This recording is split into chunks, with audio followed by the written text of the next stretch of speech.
veut dire qu'on ne peut plus chambrer, vanner dans des contenus vidéo, alors que les fans recherchent quoi? L'authenticité chez les footballeurs, chez les sportifs. Just Riyad, un des plus gros mecs d'Internet aujourd'hui en France, des millions et des millions d'abonnés, qui a eu l'habitude d'être dans des sauces immenses et choqué des proportions de ce cas-là. Donc c'est dire quand même à quel point les proportions ont été dingues.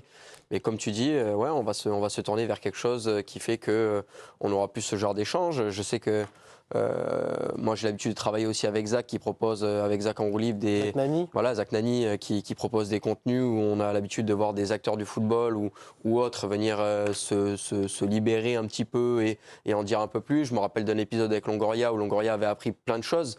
Mais finalement, si toutes ces personnes-là sont de plus en plus embêtées, et je pense qu'ici on l'a tous vécu quand on allait dans des clubs pour faire les interviews, moi ça m'est arrivé de devoir donner des scripts, et je pense que c'est le cas pour tout le monde ici, mais de donner des scripts à l'avance où on me disait bah, tiens, tu vas interviewer ce joueur, mais donne-moi les questions à l'avance.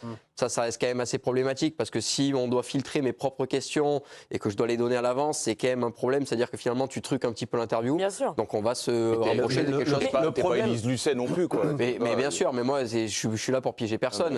Quand on fait du contenu sur YouTube, c'est le premier truc que j'ai tendance à dire, c'est moi je suis pas là pour piéger, pour faire des gros titres, j'en ai rien à faire de. Mais moi j'ai une question, c'est est-ce qu'il y a des règles dans le chambrage finalement? Est-ce qu'on ne peut pas chambrer n'importe qui? Quand il y a des relations hiérarchiques. Aujourd'hui, non. Si t'es pas, encore une fois, si tu n'es pas capable d'assumer que derrière tu vas prendre des vagues d'insultes ou choses comme ça, c'est mort.